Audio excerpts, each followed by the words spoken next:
Welcome to the Profit Talks Podcast, hosted by the Orange County Inland Empire SBDC Network, funded in part by the U.S. Small Business Administration and the California Office of the Small Business Advocate. This show is the go-to resource for business owners seeking empowerment, education, and resources to succeed. Join us as we connect you with experts, share the triumphs of fellow entrepreneurs, and reveal the wealth of assistance available to you today to level up your business. So let's go. Let's dive in and learn more. And boy, are we going to learn a lot today here. You know, the show is based on talking to three different groups of people here. One are our partners, of which we have many here at the SBDC, people that help us do what we do, starting with the SBA and all the other people we work with and chambers and other things. Second are the stories of the real people that we work with and what the challenges they're going through and how they overcome them here. And then the last piece of the puzzle are the consultants, this vast network of people that we've assembled here who have the most incredible backgrounds I don't think most people know about. And today we're going to talk about one of those people, and she's going to share with us not only her background, but some of the lessons she's learned in all the years she's been doing sales and marketing. Welcome, Lisa Napolitano. Did I get that correct? Oh, so much for having me. All right, let's get your mic up there. That'll help. All right, so Lisa, tell us real quickly who you are and what you've done in your life. I know there's a lot to it, and we could spend the whole show talking about it, but let's see if we can summarize some of the highlights here of your sales and marketing career. So I live in La Quinta, California, and I have for the last 15 years in the Coachella Valley, but I am a New Yorker. I was born and raised in New York. I lived in Chicago for a little bit of time, but I really started my career after college in New York City. And after working in retail management for a little bit and deciding I didn't like it, I stumbled into this opportunity to be the CEO of a not-for-profit, which sounded really exciting and cool. I was 23 years old, but the truth is it was going bankrupt. And the men who were in charge of this non-for-profit didn't know what to do. So they needed somebody cheap and enthusiastic and energetic to put into the position until they could figure out how to solve the problem of keeping this business afloat. And you say it's a not-for-profit. I typically think of a charity, disease or something.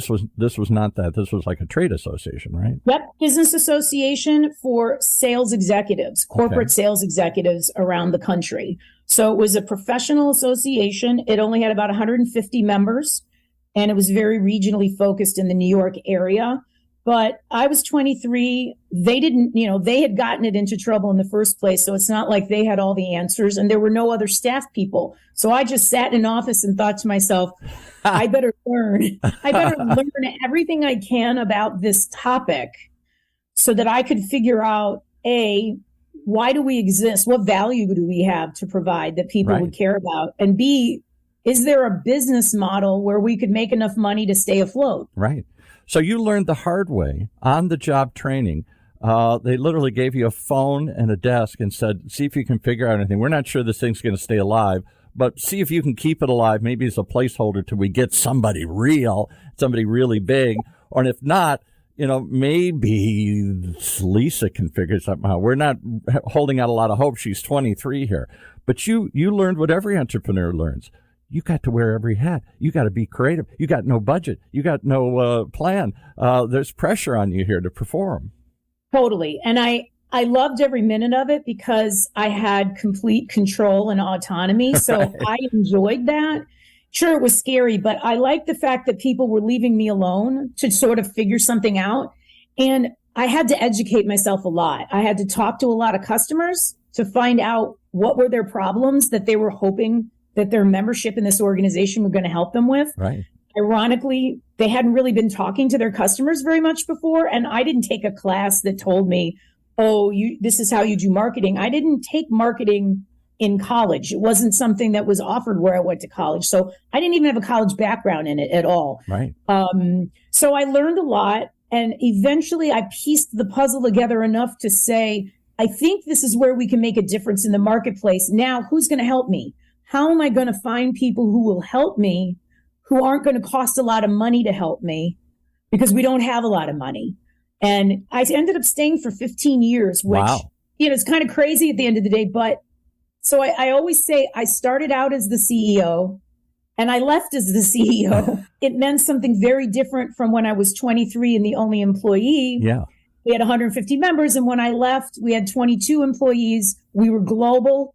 We had about 6,000 members and a bunch of corporate members, a big budget. So everything that happened over 15 years was a hands-on, roll up the sleeves learning experience. And no matter how sophisticated and big we got, we never stopped trying to be better. Right. And eventually I left because I felt I had done everything I could do. And I wanted to work with these corporations one-to-one as a consultant myself. So that takes us perfectly into the second half of your career, which was you created your own, shall we call it a consultancy, a sales strategy firm here. And these big companies that you'd come to know through this trade association said, maybe I can do some work with you one-on-one in your sales organization. Give us some idea of, these are big companies. These aren't little mom and pop shops for the most part that you work with, right? No, like Pfizer, IBM. Few names like that. Yeah, right. Exactly. UPS. Yeah, really big companies. Talking to them about sales strategy. And I'll tell you, though, I had a really good network that gave me a leg up. People knew who I was and knew that I was a subject matter expert before I became a consultant. However, the thing that was hardest for me was that I was so small as a firm. Mm-hmm. You have a big company like that. When they hire outside expertise, they don't usually hire somebody that's all by themselves or is a shop of two people. They hire firms that have more people, more ideas, more bench strength, people that can be in 6 continents at the same time, teaching something. So my size, the size of my firm, which couldn't get any smaller than it was because it was just me and then my partner in Europe, that was our big impediment. Would someone take a bet on us when we didn't have the backing and the resources that some of these bigger You might have the knowledge, have. But can you execute it? Can you bring it to our global organization in multiple places all at once here? Yeah. And I had to be honest about some of the things I could not execute. If you needed me to teach people in 4 continents simultaneously, couldn't do it. I could have built a partnership with other consultants to be my proxy, but I was very picky about my ideas and I didn't agree with a lot of the other consultants out there. So I just basically said, this is what I can do. This is what I know I'm good at. And if you want something that looks like X, I'm not for you. Right. So I was very clear about what was a good fit, where I could add value and where it wasn't a good fit. And it would be wrong of me to try to just take the money and pretend that it could work. So as people say, jump off a cliff and build your wings on the way down. Yeah, right. I'm a fan of that to some degree, but when people are spending that kind of money on you, you have to be honest about what you're capable of. So now you're out flying. You're maybe falling down to earth in reality here because you don't have an organization behind you. You're on your own. Take us through some of the struggles of those first couple of years. You knew what you were doing.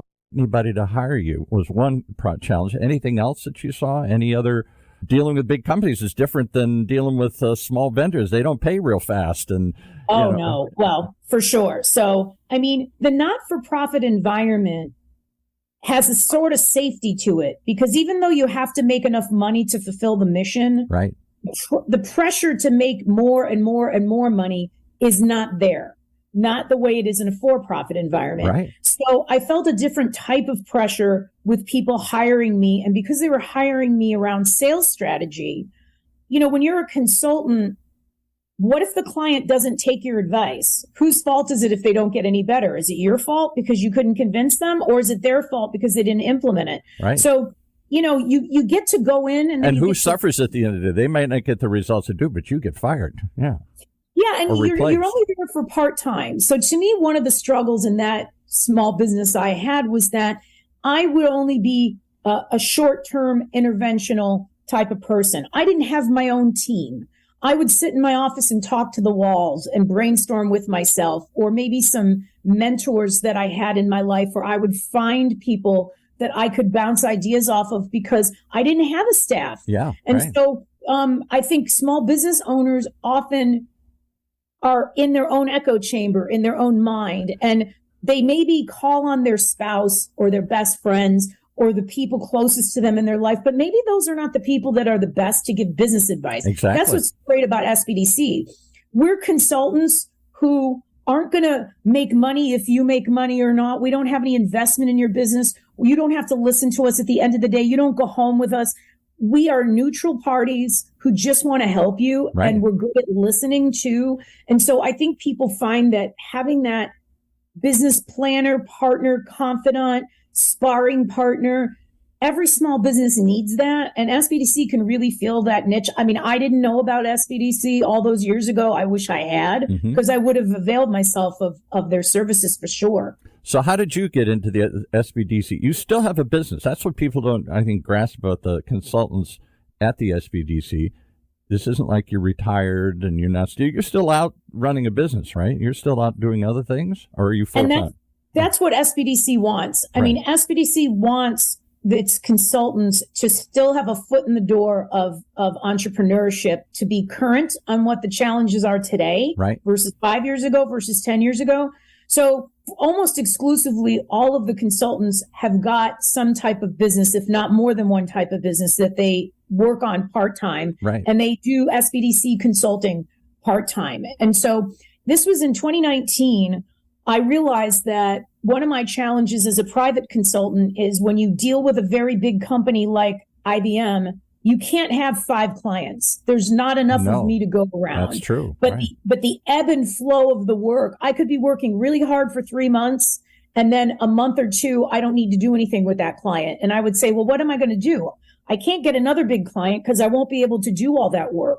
So I was looking for something to sort of fit my calendar that was something I was capable of doing a good job with, but that I also cared about. Right. I'm getting too old to do things just for the money. I wanted to actually feel good about the work. Amen. And you said earlier when we were talking offline, it kind of is, maybe this is too harsh a way to put it, but it kind of gives you a kick. You kind of get a kick to see if you can translate what you've learned running big organizations and working for big enterprises to small enterprises and to startups and to smaller clients. You know, do the same principles apply, or is it a different world altogether? It's a little bit of both. So, I mean, I think having experience as a small business owner myself provides the right amount of balance against the experience I have with big corporations, so that I understand both sides of the coin. Yes, some things are very translatable. I mean, especially in the area of sales. The one thing is, a bigger company has a lot more resources and spends a lot more money on data, analytics, professionalization of different things around sales and marketing that a small business will never be able to do. Right. And yet they still don't get it right a lot of the time. Otherwise, they wouldn't need to hire me, and they wouldn't need to keep spending all this money. So it's just as hard for a big company to do good marketing as it is for a tiny company to do good marketing, even with all the advantages a big company has. So I try to talk to SBDC clients about the kinds of things that are evergreen and true, no matter what kind of business you have. I always try to start there.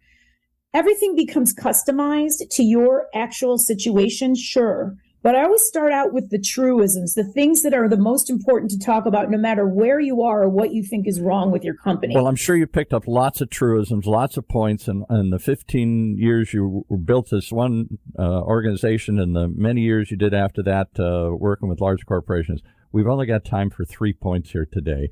And okay. I think the first one, you gave me some notes to pick from here. I think the first one is the most fascinating sales advice or sales question I've ever heard. It's the one nobody asks, and it's this. Increasing sales is what it's all about. It's all that matters to small businesses, right? It's all about getting more sales. Is that really the first priority? Is that really true? Because that's what we all think. You start a business, I got to start making money. I got to start getting sales. Yes, and everybody that comes to SBDC that I've talked to, invariably, this is one of the first comments they make, or things they're worried about if they haven't launched yet. You know, I've got to figure out how to sell, how to sell.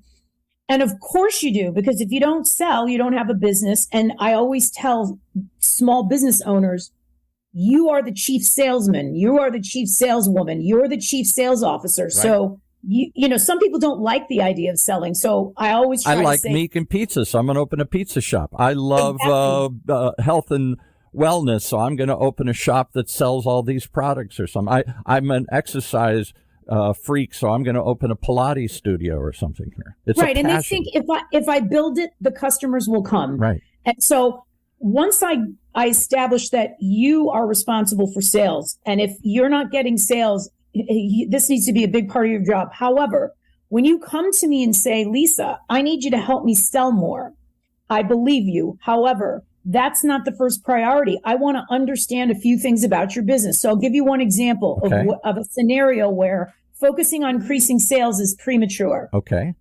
What do your margins look like? Oh, yeah. I had a client who was selling stationery products, and she would design these cute little graphics and she would put them on notebooks and pens and mugs and things. She said, well, I'm only selling so many. And my first question was, well, let's see how much you actually make on these things that you sell. Because if you don't make enough money on them, why do I want to help you sell 4 times as many so you could be 4 times more deeply into trouble that you're not making money? So I want to know how profitable is what you're selling. Because if that's broken, we got to fix that before we try to sell anything else, right? Yeah.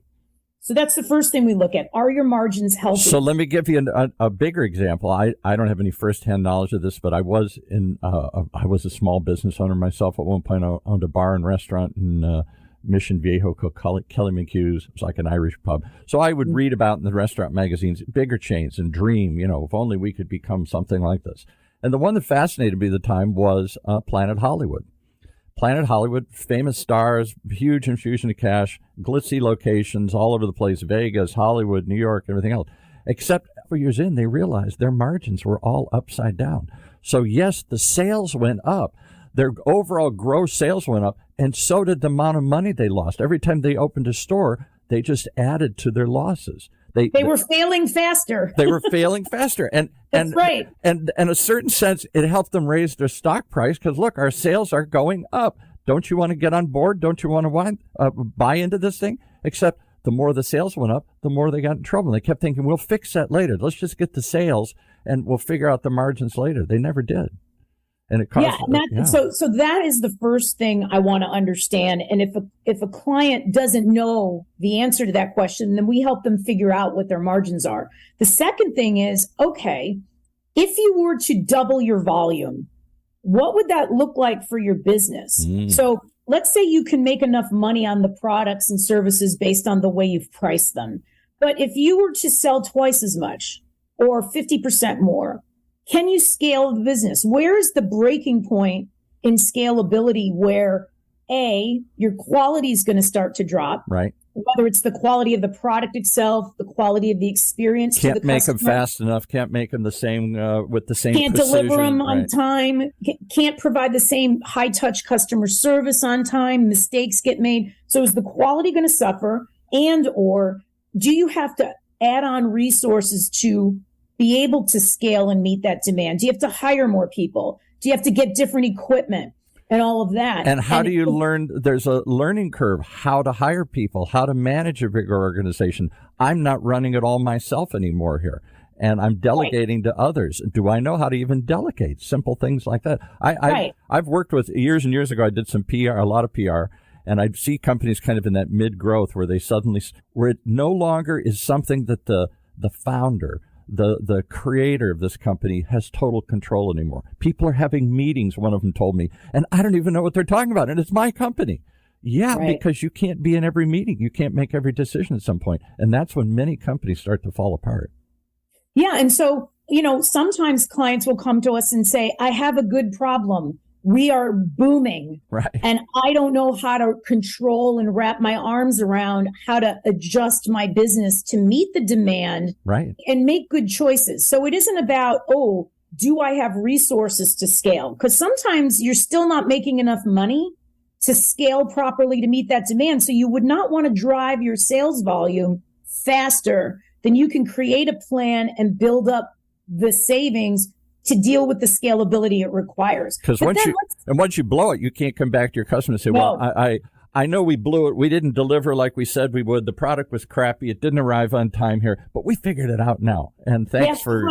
Customers don't care. You've lost the trust in the customer. So this is critical. So scalability is really important. So before you say, I want to double my sales, I want to talk to you about what does the business look like if you sold twice as much, right? Or pick a number and let's do some scenario planning and understand, do you know what to do? Can you find what you need in terms of resources? And how does that change your profitability? Right. Will the expenses be outweighed by margin? or not? Will you make a little less money, but you'll still be able to grow? Because if you can't answer those questions, be careful what you wish for. You don't want to just sell more. You want to understand what that means for the business. Okay. So give me another one. There's two reasons. Maybe your margins aren't very healthy, or maybe you're not prepared for this growth. You think you are, but when you really get there, you go, oh my God, I can't handle it. I can't deal with it. I can't finance it. I can't buy enough goods and services. And yeah, I'm going to make, I had a client years ago was selling to like Costco or somebody big like that. And so they got a huge order, bigger than they've ever gotten. They were going to double, triple their sales, and they took the order. What they didn't realize is Costco's not going to pay for 9 months. And meanwhile, they had to buy all the stuff up front and manufacture it and ship it and everything else, and sitting around waiting. They almost went out of business. Mm-hmm. Cash flow. So the third point would really be, let's say you're ready to increase sales. We've looked at your profitability. We've looked at scalability and all that. What about upselling or repeat sales? Because when you think about increasing your volume, the first thing people think about is finding new customers, but it costs 5 times as much on average for a big company or a small company to acquire a new customer than it does to keep an existing one. So I always say, what is your plan for your existing customers? What do they buy? Are you selling them something they will need over and over and over again? Could you have a subscription model? Is it a one and done? Do you sell them a piece of equipment that once they own it, they're never going to need it? Could you sell them a service plan? Or could you encourage them to buy more of what you sell? So for instance, I have this type of compostable washcloth that you use, and it's supposed to be eco-conscious, and you save money on paper towels. It's like a Swedish washcloth. Nobody had to convince me to buy it. I'm an expert shopper. I went online. I found the ones I liked. I bought 6 or 7. When they shipped me my 6 washcloths, there was a little card in there that said 20 ways you could use this washcloth. And I thought, well, I don't need to read that. I already know what I'm going to use them for. I'm an expert. I read the card. I had 5 of the 20 ways I was going to use them, and another 5 appealed to me. And what did I do? I got online and I ordered another 5 washcloths. So even though I was going to throw these away and I could be a repeat customer, it was the kind of a product that you'd need more of. Right. Sorry to jump in, but you hit another hot button here. Why are so many companies, big or small, always looking for the new customer? We forget about the existing. We take them for granted. Yeah, we already got their business, but I need new customers, new people. And it's too often you lose them along the way, so you're just churning. I got 3 new customers, but I lost 4 customers in the process because I wasn't paying enough attention. Or, you know. Or I didn't maximize the customer base I had. So, you know, what's the customer lifetime value? How much am I going to buy total duration that I know this company that makes these washcloths? Maybe I'm worth $1,000 to them, even though these washcloths are $5.99 or whatever they are. Right. So I was going to keep buying them as long as the quality was still there. Something dramatic didn't change, but they convinced me to buy twice as many by putting that card in there. Now, should they stop there, or should they start to carry things on their website that are adjacent to this washcloth to maybe get me to buy other kinds of things? I was just going to say that I can't tell you the number of companies that I've had business with, or I've known people that did something with them. I was doing their PR or something else here, and they're always saying, you know, we make 6 things, but they only buy 1. And I said, do they know you make those other 5 things? Well, they should. It's on our website. Do your salespeople talk about it? Do you talk about it? Or did they buy you for 1 thing and they'd be shocked to know you make something other than that 1 thing? Are they the kind of customer that would never buy the other 5 things, and therefore is your product mix a little bit flawed? Yeah, I mean, that could be the case too, right? So you have to say, how can I get the person that already knows who I am and has already given me their money and isn't angry? So let's assume they're not unhappy. Right.